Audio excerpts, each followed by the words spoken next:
Hello बच्चों, welcome to biology of coded classes. आज हम लोग क्या पढ़ेंगे? Kingdom protista. Kingdom protista. जब हम लोग 5 किंगडम क्लासिफिकेशन पढ़े थे तब पहला हम लोग कौन सा किंगडम फॉलो करते हैं? 5 किंगडम क्लासिफिकेशन, जिसमें पहला आया था मोनेरा। पहला क्या था? मोनेरा। कौन सा किंगडम? मोनेरा। और दूसरा पोर्टिस्टा। पोर्टिस्टा। और तीसरा फंगी। चौथा क्या था? प्लांटिया। और पांचवा एनिमालिया। एनिमालिया। ये पांचों किंगडम हमारे 5 किंगडम क्लासिफिकेशन में दिया गया है, जिसमें हम मोनेरा कंप्लीट कर लिए। अब हम पढ़ेंगे पोर्टिस्टा। क्या पढ़ेंगे? पोर्टिस्टा। इसके इनके क्या, जब हम थ्री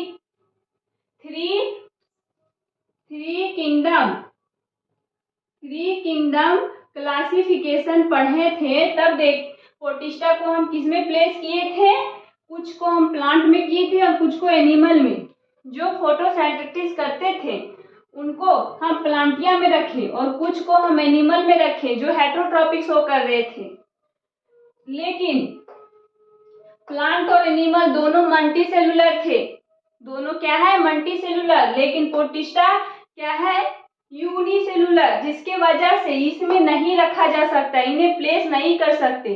और मोनेरा में इसलिए नहीं कर सकते क्योंकि पोर्टिस्टा यूकारियोटिक ऑर्गेनिज्म है। क्या है?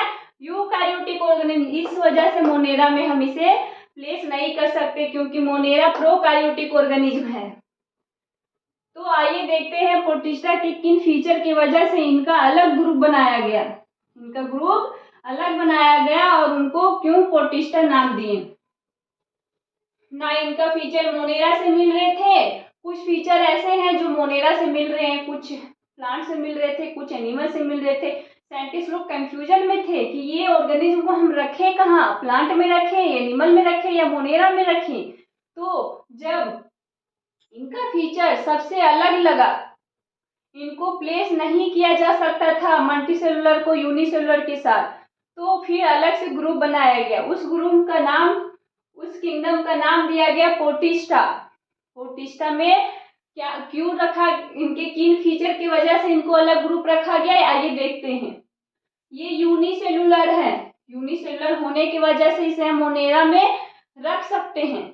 लेकिन ये यूकैरियोटिक है, प्रोकैरियोटिक नहीं है। यूकैरियोटिक का मतलब होता है, जैसे ये सेल है, इसके अंदर न्यूक्लियस है और उसमें डीएनए प्रेजेंट है, तो हम इस सेल को हम यूकैरियोटिक बोलेंगे। अगर सेल वॉल प्रेजेंट है तो इसके किनारे किनारे सेल वॉल भी होगा। अगर नहीं प्रेजेंट है तो ये सेल वॉल नहीं रहेगा। जिस ऑर्गेनिज्म में सेल वॉल एब्सेंट होते हैं उसमें सेल वॉल ये हट जाएंगे यूकैरियोटिक ऑर्गेनिज्म में, लेकिन जिसके अंदर प्रेजेंट है उसमें रहेगा। यूकैरियोटिक का मतलब होता है जिसके अंदर न्यूक्लियस प्रेजेंट हो, न्यूक्लियस के अंदर डीएनए प्रेजेंट हो, उसे हम यूकैरियोटिक ऑर्गेनिज्म कहेंगे। और प्रोकैरियोटिक में ये न्यूक्लियस नहीं था, न्यूक्लियोइड था, इसलिए प्रोकैरियोटिक बोल रहे थे। तो यूनिसेलुलर है, जिसकी वजह से हम प्लांट किंगडम और एनिमल किंगडम में नहीं रखेंगे। लेकिन यूकैरियोटिक है, जिसकी वजह से हम इसे मोनेरा में भी नहीं रख सकते, इसीलिए अलग ग्रुप बनाया गया पोर्टिस्टा। उसमें सारे ऑर्गेनिज्म जो इस टाइप के थे उन्हें रखा गया। ये एक्वेटिक है, ये ज्यादातर पानी में पाए जाते हैं, एक्वेटिक ऑर्गेनिज्म है ये ऑटोट्रॉप, हेटेरोट्रॉप और मिक्सोट्रॉप बोले जाते हैं। ये कैसे खाना अपना बनाते हैं, ये न्यूट्रिशन कैसे लेते हैं? ऑटोट्रॉप के रूप में, हेटेरोट्रॉप के रूप में और मिक्सोट्रॉप के रूप में। हेटेरोट्रॉप, मिक्सोट्रॉप और ऑटोट्रॉप है क्या, इनके बारे में मैं बताती हूँ। ऑटोट्रॉप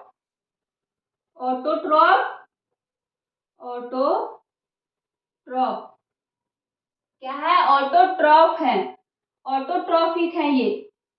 ये पोर्टिस्टा जो है वो ऑटोट्रॉपिक शो करते हैं। इसका मतलब है एनर्जी को इनऑर्गेनिक इनऑर्गेनिक सब्सटेंस को वो ऑर्गेनिक यानी कि फूड के रूप में इसके प्रेजेंट में सनलाइट के प्रेजेंट में वो अगर अपने खाना को खुद बनाते हैं, इनऑर्गेनिक से ऑर्गेनिक में कन्वर्ट करते हैं, तो उसे हम ऑटोट्रॉफ कहते हैं। और हेटेरोट्रॉफ का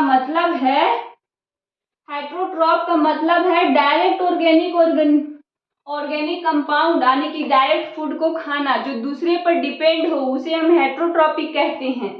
हेटेरोट्रॉपिक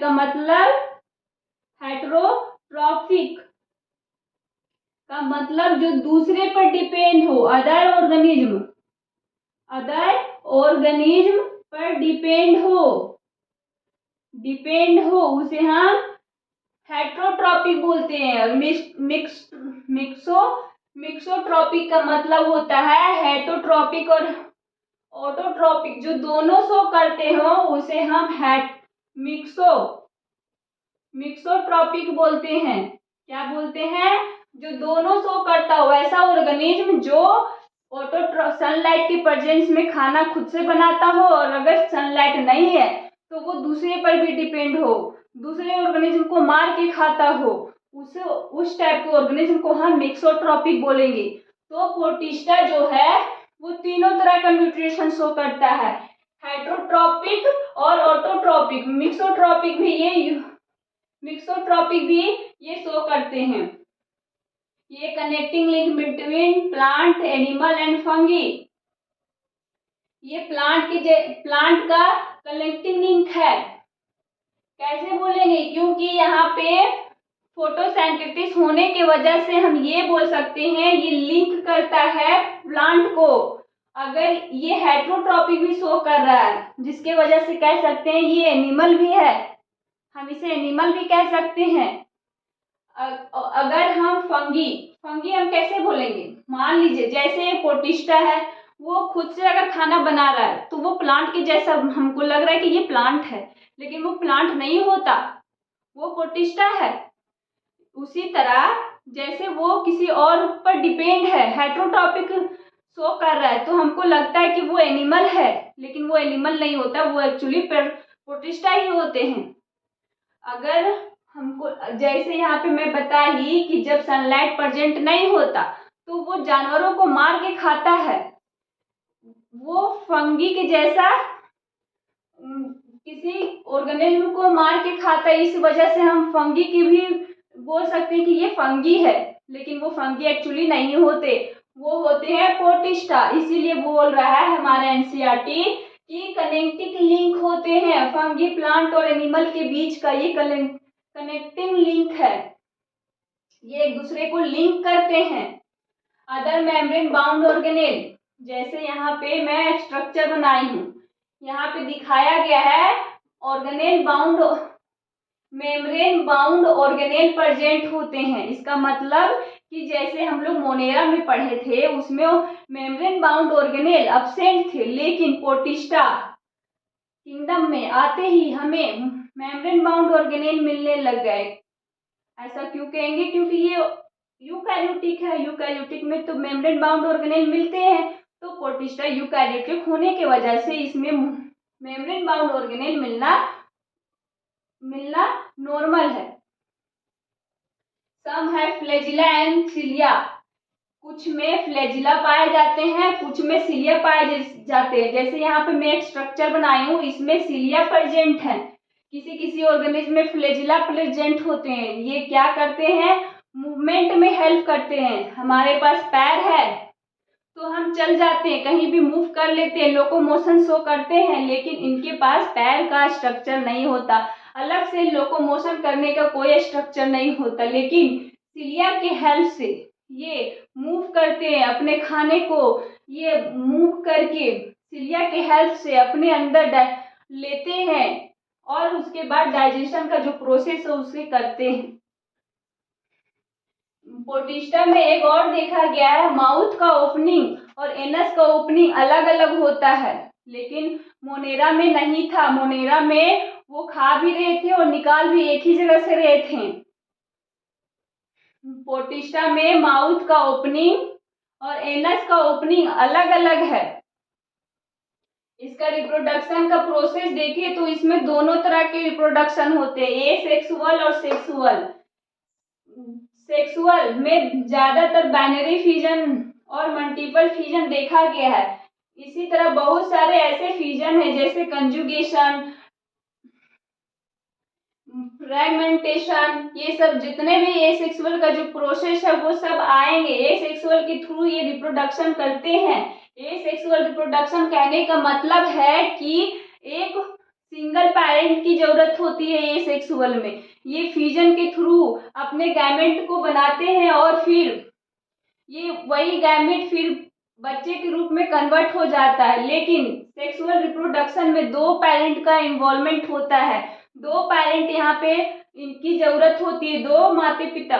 जैसे मेल और फीमेल गैमेट आते हैं और फ्यूजन करते हैं, उसके बाद जायगोट का फॉर्मेशन होता है, फिर एम्ब्रायो, फिर वो कन्वर्ट हो जाता है बेबी, न्यू बॉर्न बेबी के रूप में। तो ये सेक्सुअल रिप्रोडक्शन का ये फीचर है। हम लोग मोनेरा में जब पढ़ रहे थे तब देखे थे कि मोनेरा में ट्रू सेक्सुअल रिप्रोडक्शन नहीं होता, वहां पे ट्रांसजक्शन, ट्रांसफॉर्मेशन और कंजुगेशन होता है। लेकिन पोटिस्टा में यहाँ पे गैमेट का भी फ्यूजन होता है और सेल का भी फ्यूजन होता है। सेल भी टूट जाते हैं और गैमेट का फ्यूजन होने के बाद जायगोट का फॉर्मेशन करते हैं। तो यहाँ पे ट्रू सेक्सुअल रिप्रोडक्शन देखा गया पहली बार, सबसे पहले पोटिस्टा में देखा गया। ये क्वेश्चन आ सकता है कि हमारे लिविंग वर्ल्ड में सबसे पहले एसेक्सुअल रिप्रोडक्शन किसने परफॉर्म किया? तो पोटिस्टा ने किया था। मोनेरा तो अभी तक किया नहीं, वो ट्रू नहीं कर रहा था। भले वो सेक्सुअल कर रहा था लेकिन ट्रू सेक्सुअल रिप्रोडक्शन नहीं कर रहा था। अब हम देखते हैं स्ट्रक्चर ऑफ पोटिस्टा। पोटिस्टा का क्या स्ट्रक्चर है? ये बहुत सारे ऐसे पोटिस्टा हैं जिसे हम ले सकते थे, लेकिन यहाँ पे सारे का डायग्राम एक एक करके बताना पॉसिबल नहीं है, इसीलिए हम लोग एक का लिए हैं जो इसका है पैरामीशियम। इसका स्ट्रक्चर है पैरामीशियम का है। पैरामीशियम जो पोटिस्टा का एक ग्रुप है, उसका स्ट्रक्चर देखते हैं। सारे पोटिस्टा का एक एक करके स्ट्रक्चर बताना पॉसिबल नहीं है, इसीलिए हम लोग एक का लिए हैं। एक ऑर्गेनिज्म का देखते हैं, उसके बेसिस पे हम ये डिसाइड करेंगे कि पोटिस्टा का स्ट्रक्चर इसी टाइप में होता है। ये चप्पल जैसा दिखता है, इसीलिए हम स्लीपर ऑर्गेनिज्म कहते हैं, स्लीपर लाइक ऑर्गेनिज्म। इसमें कॉन्ट्रैक्टाइल वैक्यूल प्रेजेंट होते हैं। तो हम ये कह सकते हैं कि पोटिस्टा में कॉन्ट्रैक्टाइल वैक्यूल प्रेजेंट होते हैं। ये फूड वैक्यूल है जिसमें फूड को स्टोर करते हैं। ये ओरल ग्रूव है। ये क्या है? Oral groove. ओरल कहने का मतलब होता है मुंह। जैसे हमारा ओरल कैविटी कहाँ है? ये मुंह का अंदर जो होता है उसे हम ओरल कैविटी बोलते हैं हम लोग ह्यूमन के केस में। लेकिन पैरामीशियम में ओरल कैविटी होती है, जो ये खाली जगह है उसे हम ओरल ग्रूव बोलते हैं। न्यूक्लियस, ये न्यूक्लियस है, ये दोनों न्यूक्लियस है। पोटिस्टा में दो तरह के न्यूक्लियस पाए जाते हैं। किसी ऑर्गेनिज्म में दो होते हैं, किसी में एक होते हैं, किसी में मल्टी होते हैं, बहुत सारे होते हैं। तो लेकिन पैरामीशियम में दो न्यूक्लियस देखे गए, एक छोटा होता है, एक बड़ा होता है। ये बड़ा को क्या बोलते हैं? Macro nucleus. और ये छोटा वाला को बोलते हैं मैक्रो न्यूक्लियस। स्पेलिंग देखिए, दोनों में अंतर है। एक में ये है, एक में आई है। इसका मतलब होता है छोटा, इसका मतलब होता है बड़ा। माइक्रो और ये माइक्रो दोनों अलग अलग हैं। इसमें दो तरह का न्यूक्लियस पाया जाता है। ये माउथ पोर है, यहाँ पे माउथ पोर प्रेजेंट होते हैं। यहाँ पे एनस है जहां से वो खाना एक्सक्रीशन करते हैं, जहां से वेस्ट मटेरियल निकालते हैं, उसे एनल पोर बोलते हैं। ये सिलिया है जो हेल्प करते हैं मूवमेंट में, खाना को अंदर लेने में हेल्प करते हैं सिलिया। आई होप आपको पोर्टिस्टा का स्ट्रक्चर समझ में आया होगा और ये लेक्चर भी अच्छे से पढ़े होंगे, आप ध्यान पूर्वक समझे होंगे। अगर आपके लिए ये हेल्पफुल रहा तो आप अपने दोस्तों को भी भेजिए। अगर आप नए हैं चैनल पे तो सब्सक्राइब जरूर करें ताकि आपको अगला नोटिफिकेशन टाइम टाइम से मिलता रहे। लाइक जरूर करें और शेयर करना ना भूलें। थैंक यू, धन्यवाद।